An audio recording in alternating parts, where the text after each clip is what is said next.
The elections today will have a big impact on policing, the crime crackdown, and how the law is enforced as some local jurisdictions continue the battle against the crime crisis, criminal illegal aliens, and soft on crime policies. From New Jersey to Virginia and New York City, it's a day that's going to have far-reaching consequences for all law enforcement. Joining us now to discuss is retired FBI Special Agent in Charge and former Superintendent of the Chicago Police Department, Jody Weis. Good morning to you, sir.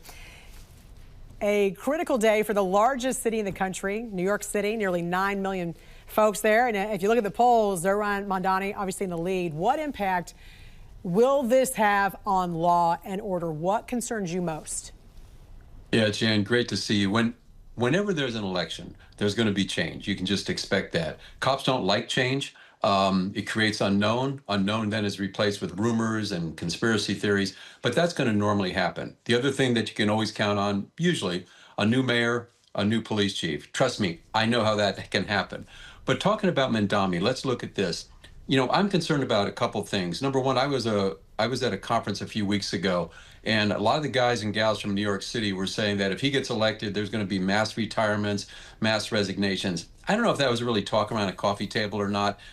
Leaving your job is a big deal, but here's what I am very concerned about. If the police do not believe they are backed and supported, they're going to have a slowdown. They will only respond to radio calls. And why would they do that? For protection.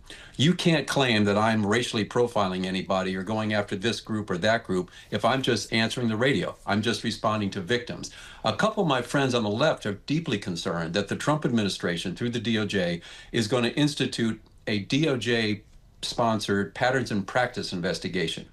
I don't think that'll happen. Republicans don't normally go that route. But if that were to happen, that could cost New York City millions and millions of dollars if they got into a consent decree. I don't think that will happen, though, with this administration. Well, the president has said he's going to withhold funds to New York City if Mamdani is elected. So we're talking about a guy who wants to give out free everything, but it's got to come from somewhere. So the thought is that he's going to have to start slashing the budget, and that could begin with law enforcement if he is elected.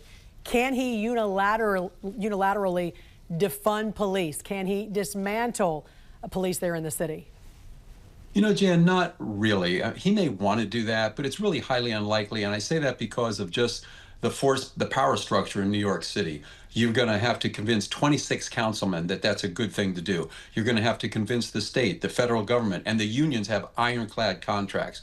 But what he could do is if officers leave, either through retirement or resignations, he could just let them go out by attrition and not replace them. And if you're trying to save money, I know NYPD has massive overtime, so he could put caps on that. But NYPD does not have to worry about them being dismantled by this mayor. In New Jersey, Jack Ciattarelli seeming to be getting ahead of Mikey Sherrill in some polls. What are the primary differences between these two candidates when it comes to law enforcement? Yeah, it's a little bit more subtle. The big issue, there's two big issues, immigration and then the qualified immunity for police officers. Sherrill has said she doesn't want much cooperation between the locals and the ICE officers. She wants to build community trust, and she thinks that would hurt it. Ciattarelli, he is all in on getting rid of sanctuary city status. He wants to mandate ICE and local cooperation, and if an agency in New Jersey doesn't go along with it, he's going to cut their funds.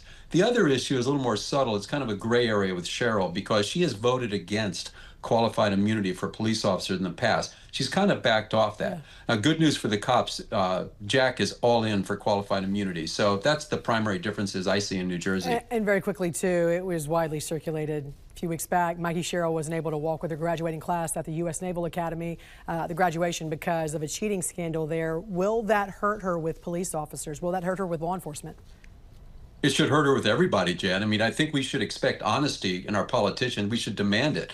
Now, she wasn't found guilty of cheating, but she did not report it. So that's a big deal at the Service Academy, not to report wrongdoing. So as you might guess, Jack has hit her up really hard, trying to impugn her integrity and attack her credibility. Yeah, and sometimes not reporting it is just as bad, right? You're just as guilty by not blowing the whistle on something you know all about. Retired FBI Special Agent in Charge and former Superintendent of the Chicago Police Department, Jody Weis. Great to see you, sir.